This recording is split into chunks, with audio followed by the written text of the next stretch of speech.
Bismillah, Assalamualaikum warahmatullahi wabarakatuh. Waalaikumsalam warahmatullahi wabarakatuh. Alhamdulillah, salatu wassalamu ala rasulillah Sayyidina Muhammad ibni Abdillah sallallahu alaihi wasallam. Amma ba'd. Pada hari ini saya akan melaksanakan supervisi dengan menggunakan pola pikir coaching yang diselenggarakan oleh Pendidikan Guru Penggerak Angkatan 6 tahun 2022 tahun 2023. Nah, kali ini yang menjadi sasaran, yang menjadi guru yang diobservasi itu adalah, boleh dikenalkan Pak Rizky? Ya, perkenalkan nama saya Muhammad Rizky Anwar. Jadi di sini saya mengajar di mata pelajaran biologi kelas 10, 11 dan 12. Nah, kebetulan untuk pelaksanaan observasi ini kita melakukan pembelajaran pada kelas 11. 11 apa nih? 11 IPA. 11 IPA. 11 IPA. Rencananya Pak Rizky pembelajarannya dilaksanakan di mana ini?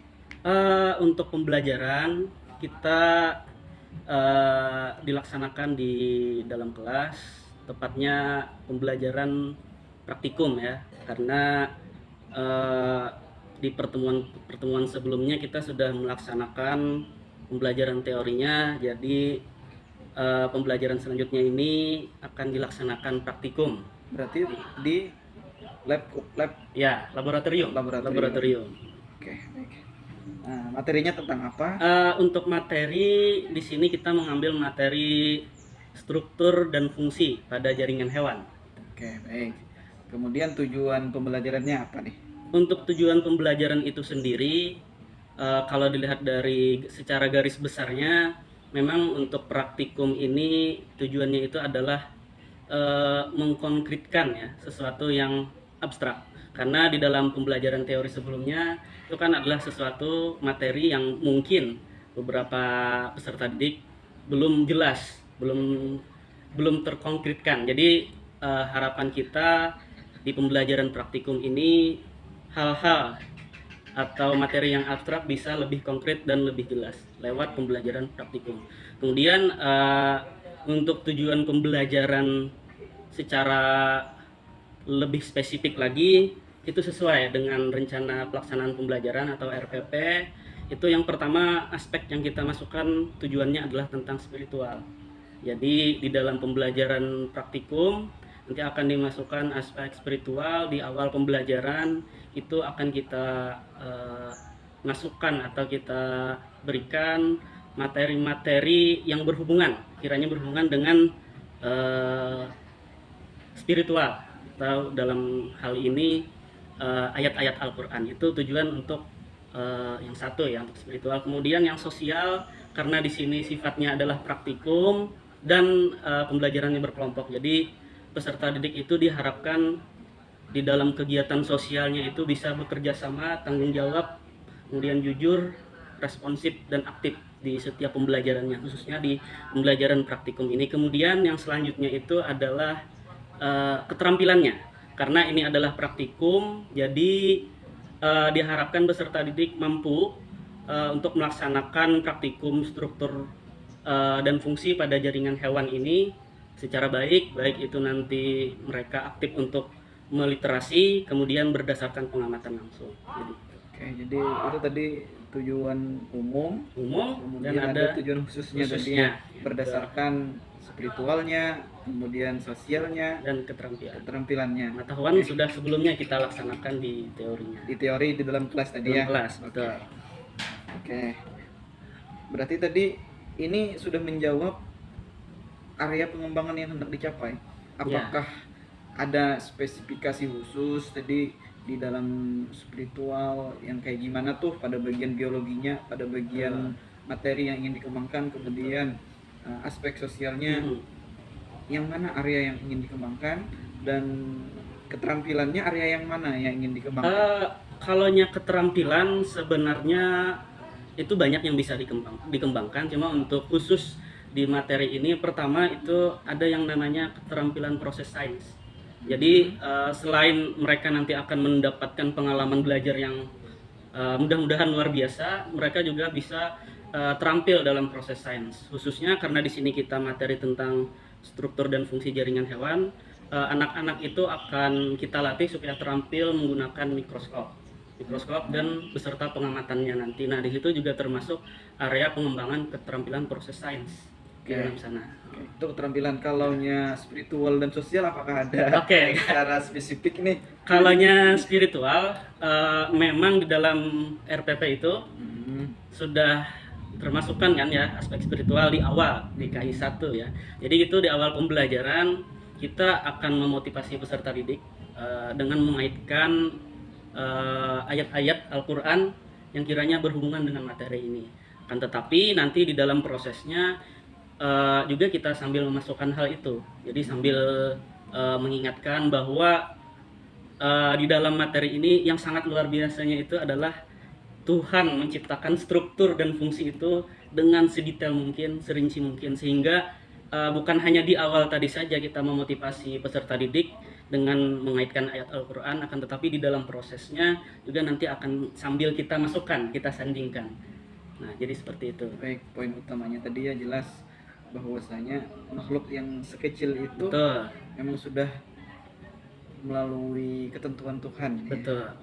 Nah, ini masuk yang selanjutnya, sosialnya gimana? Oke, kalaunya sosial itu sudah jelas, Pak. Jadi untuk yang sosial karena ini adalah kelompok, jadi kita harapkan di dalam kerja kelompok itu anak-anak bisa bekerja sama dengan baik, bergotong royong, kemudian memiliki sikap jujur. Karena di dalam praktikum itu sikap jujur itu yang paling utama. Karena ketika tidak jujur kan itu hasilnya akan lain. Jadi jujur, kemudian tanggung jawab, kerjasama, aktif, responsif, dan lain-lain. Oke, baik. Jelas tadi ya. Spiritualnya sudah tergambar, sosialnya sudah tergambar, keterampilannya pun sudah tergambar. Sekarang strategi yang akan disiapkan apa aja nih? Untuk strategi kali ini saya akan menggunakan modelnya adalah model inquiry. Jadi anak-anak nanti akan kita beri sebuah rangsangan agar mereka bisa mencari sesuatu yang akan mereka dapatkan nanti di dalam pembelajaran ini. Jadi mereka nanti akan aktif untuk melakukan literasi, baik itu di buku, kemudian bisa juga dari internet, disandingkan dengan pengamatan mereka langsung. Jadi ada perbandingan data nanti yang akan mereka dapatkan. Gitu. Apakah strategi ini menurut Bapak sudah yang paling efektif nih dibandingkan dengan strategi yang lain? Kalau menurut saya untuk praktikum bab ini itu adalah strategi yang sudah cukup pas ya untuk menggunakan model inquiry ini, berkesesuaian. Oke, baik. Mudah-mudahan nanti pembelajaran di kelas berjalan lancar, Pak Rizky, sesuai harapan. Dan nanti setelah pembelajaran kita akan bincang-bincang kembali. Siap. Bagaimana hasilnya. Terima kasih Pak Rizky sudah bersedia diwawancarai dalam kesempatan kali ini. Sampai jumpa di pertemuan pasca observasi kelas nantinya. Terima kasih. Terima kasih. Demikian wawancara saya bersama Pak Rizky, seorang guru biologi yang melaksanakan pembelajaran di kelas 11 IPA. Next kita lanjutkan di video pasca observasi kelas. Demikian. Assalamualaikum warahmatullahi wabarakatuh. Waalaikumsalam warahmatullahi wabarakatuh. Sebelumnya tadi kita sudah melakukan wawancara pra-observasi kelas. Alhamdulillah praktikum berjalan dengan baik dan lancar. Kemudian kita akan melanjutkan wawancara pasca observasi kelas yang sudah kita laksanakan tadi. Baik, gimana nih Pak pelaksanaan praktikum tadi, apakah sukses atau seperti apa menurut Pak? Untuk pelaksanaan praktikum alhamdulillah berjalan dengan baik ya. Alhamdulillah sesuai dengan rencana kita, walaupun di dalam pelaksanaannya ada beberapa atau sedikit kendala dalam pelaksanaannya. Apa kendala-kendala yang dihadapi nih? Oke. Untuk kendala yang dihadapi, yang pertama itu memang di sekolah kita ini ketersediaan alat, Pak. Jadi dalam pelaksanaan praktikum kelas 11 itu alat mikroskop kita itu hanya ada beberapa ya, sekitar 2 sampai 3 saja. Sehingga dengan kurangnya alat tadi, waktu pun juga banyak tersita. Sehingga di dalam praktikum itu tidak bisa dilanjutkan untuk proses diskusinya ya. Jadi cukup untuk praktikum saja karena ketersediaan alat tadi yang kurang, sehingga untuk kegiatan diskusi itu kita laksanakan di pertemuan selanjutnya. Jadi itu salah satu kendala yang saya alami pada saat pelaksanaan praktikum. Oke, jadi yang pertama kendalanya tadi di alat Pak ya. Kemudian karena alat ini terbatas, maka waktu pun memakan banyak waktu. Banyak gitu ya? waktu. Kalau berdasarkan aset yang kita miliki untuk pertemuan itu Pak, kira-kira bisa nggak dimaksimalkan dalam satu kali pertemuan atau memang harus beberapa kali gitu? Sebenarnya idealnya itu di dalam pelaksanaan praktikum, kalaunya memang alatnya itu melengkapi, seharusnya kita bisa melaksanakan praktikum, kemudian juga sampai kepada diskusi atau presentasi setiap kelompok. Itu idealnya, Pak. Jadi karena keterbatasan alat tadi, sehingga untuk kegiatan diskusinya itu dilaksanakan di pertemuan selanjutnya. Oke. Artinya walaupun ada kendala di waktu, solusinya ada nih, alternatifnya di pertemuan Iya, selanjutnya. betul. Oke.